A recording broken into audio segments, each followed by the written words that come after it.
Eles erraram, perderam, até descobrirem o segredo que os ricos escondem. Quer saber como? Então fique aí. E o futuro também, o seu futuro também, ou é investir ou depender de favor de parente ou do governo, da Previdência fracassada, né? Da Previdência Pública. Exato. Lógico que a gente tá falando aqui, você colocou bem a parte de economizar, mas na média o brasileiro ganha muito mal. E até quando a gente faz vídeos de empregabilidade e de como você faz para ganhar mais dinheiro, que isso importa muito, né? Com certeza. O Serasa não tá nem aí, você ganha bem ou mal, né? Ele vai agir do jeito que ele tem que agir.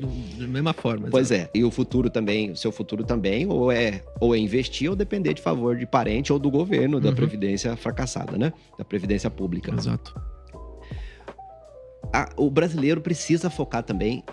E aí tem muito peso estatal de negligenciar a educação. E aí a pessoa acaba tendo empregos subvalorizados. Mas tem um desafio interessante que vai acontecer, que já está acontecendo, né?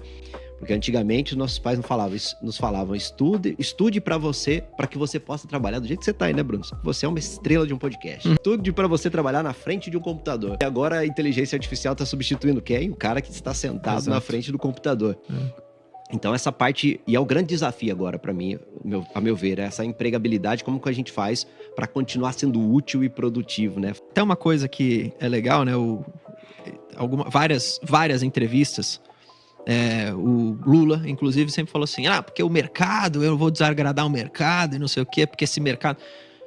O mercado é o tiozinho que tem um cachorro de um negócio de hot dog. O mercado é o dono de uma rede de padaria, o dono de uma rede de supermercado. O mercado é o dono de grandes bancos. Então, assim, o mercado é todo mundo, se eu for pensar, desde o mais rico até o mais pobre, desde que ele esteja movimentando a economia. Essa é a minha visão sobre o mercado. Quando o Lula fala, eu quero desagradar o mercado. Pô, você tá falando que você quer desagradar a sociedade. Tiozinho que é MEI, que vende, sei lá, a comida dele, entendeu? E faz isso pra sobreviver com a família, com a geração futura da família dele, que contribui com o imposto, inclusive.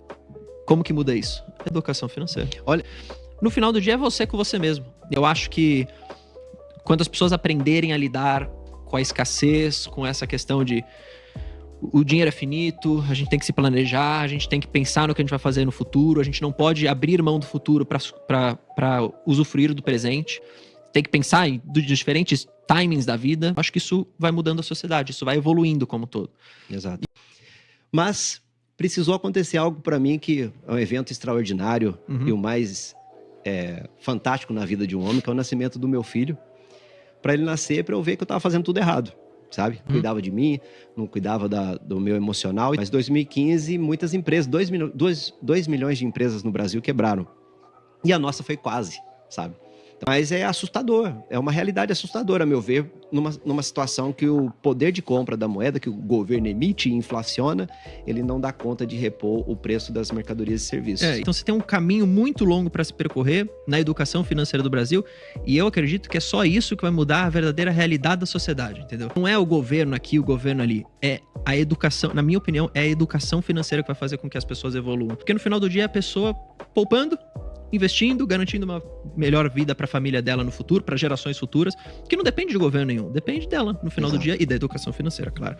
A gente tá falando de corrosão do seu poder de compra de uma maneira perversa, nefasta, que você olha na carteira, tá lá a sua moeda, o seu dinheiro, mas ele perde valor a cada dia. E isso impactando, inclusive, sobretudo os mais pobres, né, que tem a maior parte da renda impactada por consumo básico, onde a inflação pega mais pesado, especificamente nos últimos meses com a inflação de alimentos, né? São 3 pilares, né? Ganhar, economizar e investir. Lógico que a gente tá falando aqui, você colocou bem a parte de economizar, mas na média o brasileiro ganha muito mal. E o futuro também, o seu futuro também, ou é investir ou depender de favor de parente ou do governo, da Previdência fracassada, né? Da Previdência Pública. Exato. Então você tem um caminho muito longo para se percorrer na educação financeira do Brasil, e eu acredito que é só isso que vai mudar a verdadeira realidade da sociedade, entendeu? Não é o governo aqui, o governo ali, é a educação, na minha opinião, é a educação financeira que vai fazer com que as pessoas evoluam. Porque no final do dia é a pessoa poupando, investindo, garantindo uma melhor vida para a família dela no futuro, para gerações futuras, que não depende de governo nenhum, depende dela no final do dia e da educação financeira, claro. E aí, muito se fala, educação financeira é para quem é rico. Muito pelo contrário, porque educação financeira não é só você investir. Educação financeira é você aprender a lidar com um negócio que é escasso, que é o seu dinheiro. Cara, isso não é claro para talvez 80%, 90% da população, entendeu? Então acho que o jogo mudou bastante, tem mais oportunidades agora para investir, para combater exatamente isso que você colocou, que é o grande primeiro e mais importante objetivo é você bater a inflação, que não é trivial, hein? Sim. Então isso manter o poder de compra é bastante difícil. Eu acho que essas estratégias de dolarização são muito importantes e bem-vindas nesse sentido. E aí, volto a dizer, por isso que eu acho que tem muito futuro ainda para os canais de educação financeira e de mercado no Brasil. E aí, muito se fala, educação financeira é para quem é rico. Muito pelo contrário, porque educação financeira não é só você investir. Educação financeira é você aprender a lidar com um negócio que é escasso, que é o seu dinheiro. Então não dá para você ter tudo. São algumas noções que às vezes para quem já sabe isso, parece muito básico. Pô, mas é claro que eu não posso gastar mais do que eu ganho. Cara, isso não é claro para talvez 80%, 90% da população, entendeu? Que acha que pode gastar mais porque faz uma dívida ali, uma dívida aqui. E quando vê, a vida inteira da pessoa, ela gastou para honrar com as dívidas. E às vezes nem consegue pagar tudo. Então, eu acho que tem um pouco dessa visão. Enquanto a gente não sair dessa ideologia cega de político A, político B, e não focar no que a gente precisa para a sociedade como um todo, a gente vai ficar nesse murmúrio. Eu não sei como que você vê essa visão, tá? Como que... É até minha pergunta. Quando você olha assim para cenário Brasil, essa situação toda que a gente está vivendo, ruído político, alta inflacionária, aí desvalorização cambial, e aí você vê político A falando de político B e vice-versa. Para você, qual que seria essa saída para o Brasil? Assim? Que você olha hoje para o Brasil e fala, cara, tem jeito isso daqui para frente? Só que a gente precisa ter um meio de saída, um way out. William, agora nesse último momento do podcast, eu sempre gosto de fazer isso, mas fala direto com o público. E para um cara que às vezes ouviu o nosso papo, falou assim, cara, captei que eu preciso ter essa visão de investir, de poupar, mas ainda tô meio perdido. Ó, primeiro passo, a gente falou aqui, né? Vou fazer um resumão do que a gente falou. Se tem prazo, é renda fixa.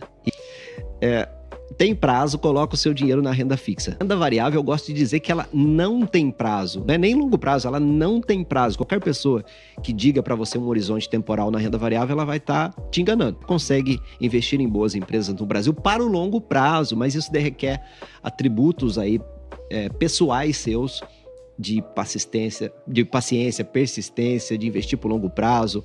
E também investir fora do Brasil. Hoje tá mais fácil do que nunca você começar. O cara fala que dinheiro está... Lógico que assim, a gente critica desse problema da falta de austeridade fiscal dos governos, mas evidentemente as suas dívidas, os seus boletos são irreais. Precisa ter renda fixa no Brasil. E diversificar, ninguém sabe o dia de amanhã. Você pode olhar carteiras recomendadas, mas olha, faça a sua tese, faça a sua análise. O dinheiro é o seu, né? Eu acho que precisa muito da responsabilidade e o dinheiro reflete no fim do dia. Se esse corte já mexeu com você, imagina os próximos. Curte, compartilha e fica ligado porque vem muito mais por aí.